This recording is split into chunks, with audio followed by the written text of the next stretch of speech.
gold lame jacket for army green. But what the cameras didn't capture, what the newspapers never reported, was the broken heart Elvis Presley carried with him to Germany. This is the untold story of love, loss, and transformation that shaped the legend we thought we knew.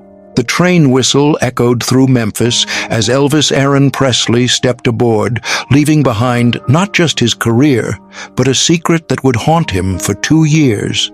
In his jacket pocket, he carried a crumpled photograph and a letter he would never send.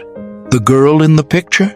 Her name was Sarah Mae Collins, a 19-year-old nurse from Tupelo who had stolen the heart of the world's most famous man, only to disappear from his life just weeks before his draft notice arrived.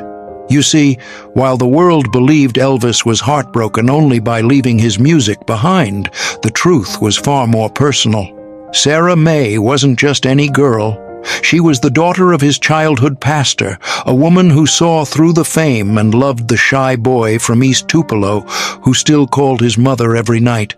But her father had forbidden their relationship, declaring that no daughter of his would be associated with that gyrating devil. Now, here's where the story takes an unexpected turn.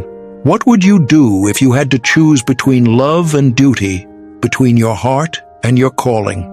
Tell us in the comments below.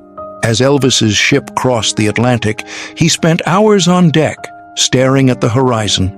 Fellow soldiers later recalled how the usually talkative young man would fall silent whenever someone mentioned home. What they didn't know was that Elvis carried with him a small leather journal, pages filled with song lyrics about longing and loss, words that would never see the light of day during his army service. The irony was palpable. Here was a man whose voice had made millions of teenagers swoon, yet he couldn't bring himself to call the one person who mattered most. Every Sunday, while other soldiers attended chapel services in Bad Nauheim, Elvis would walk alone through the German countryside, humming melodies that seemed to come from some deep well of sorrow. But fate has a curious way of intervening. In September 1958, just as Elvis was beginning to accept his heartbreak, he received an unexpected visitor at his off-base housing. Colonel Parker arrived with news that would change everything. Sarah Mae had married someone else, a local businessman her father approved of. The wedding had taken place just weeks after Elvis left for Germany. The young soldier who had conquered the music world crumbled that night. His housekeeper, Mrs. Gruber, later told reporters, decades after Elvis's death, that she found him on the kitchen floor at 3 a.m., clutching that same photograph, tears streaming down his face. She spoke no English, he spoke no German, but grief, she said, was a language they both understood. This was Elvis's darkest hour, but also the moment that would reshape his artistry forever. You'll soon discover how this heartbreak became the foundation for his most emotionally powerful performances. The transformation began slowly. Elvis started spending his evenings at a small piano in the base's recreation room. Soldiers would gather around, not to hear the rock and roll hits they expected, but to listen to something entirely different. Elvis was creating a new sound, one infused with gospel, blues, and a raw emotional honesty that his early recordings had only hinted at. Sergeant Bill Murphy, Elvis's bunkmate, saved recordings of these informal sessions on a small tape recorder he'd brought from home. These tapes, discovered in his family's attic in 1998, reveal an Elvis most fans never knew existed. His voice, stripped of studio polish, carried a weight of experience that transformed even simple songs into profound statements about love and loss. Then came the letter that changed everything. In March 1959, exactly 1 year after leaving Memphis, Elvis received word that Sarah Mae's marriage had ended. Her husband had left her for another woman, and she was seeking a divorce. The letter, written in her familiar handwriting, contained just one sentence: "I made the wrong choice, and I think about you every day." What happened next reveals the depth of Elvis's character transformation. Instead of rushing to contact her, instead of declaring his love, Elvis did something that surprised everyone who knew him. He wrote back, but not to rekindle their romance. His letter, which Sarah Mae kept until her death in 2003, contained lyrics to a song he'd written called Second Chances. The final verse read, "Sometimes love means letting go. Sometimes the heart must learn to grow. In the space between hello and goodbye, we find the truth we can't deny." Now here's the question that kept Elvis awake during those German nights.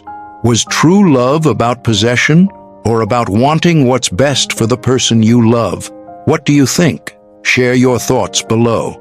The answer came during his final months in Germany. Elvis began dating Priscilla Beaulieu, but those who knew him well noticed something different. Gone was the impulsive, somewhat selfish young man who had left Memphis. In his place stood someone who understood that love required sacrifice, patience, and emotional maturity.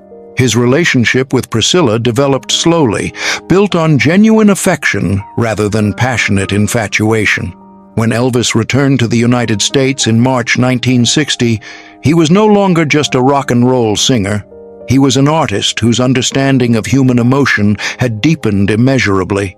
The first song he recorded after his return was "It's Now or Never," and listeners could hear something new in his voice. A richness, a gravitas that spoke of real experience and genuine growth. Sarah Mae never remarried. She became a nurse, as she had always planned, and worked at a children's hospital in Mississippi until her retirement. In interviews years later, she would say that Elvis had taught her that sometimes the greatest act of love is knowing when to let someone go. The final twist in this story came in 1977, just months before Elvis's death. Sarah Mae, now in her late 30s, sent a package to Graceland. Inside was the original photograph Elvis had carried to Germany, along with a note, "Thank you for teaching me that love isn't about holding on, but about holding space in your heart for someone's happiness, even when it doesn't include you." Elvis never responded to that package, but Lisa Marie Presley later revealed that her father kept that photograph in his bedroom until the day he died. On the back, in Elvis's handwriting, were the words, "Sometimes the songs we don't sing are the most important ones we ever write." This is why Elvis's post-Army recordings carried such emotional weight. Songs like "Can't Help Falling in Love" and "Love Me Tender" weren't just performances. They were testimonials to hard-won wisdom about the nature of love itself. The boy who had left for Germany singing about Heartbreak Hotel had returned as a man who understood that real love sometimes means choosing someone else's happiness over your own desires. I leave you with the song Elvis loved to listen to during those quiet German evenings. See you in the next video.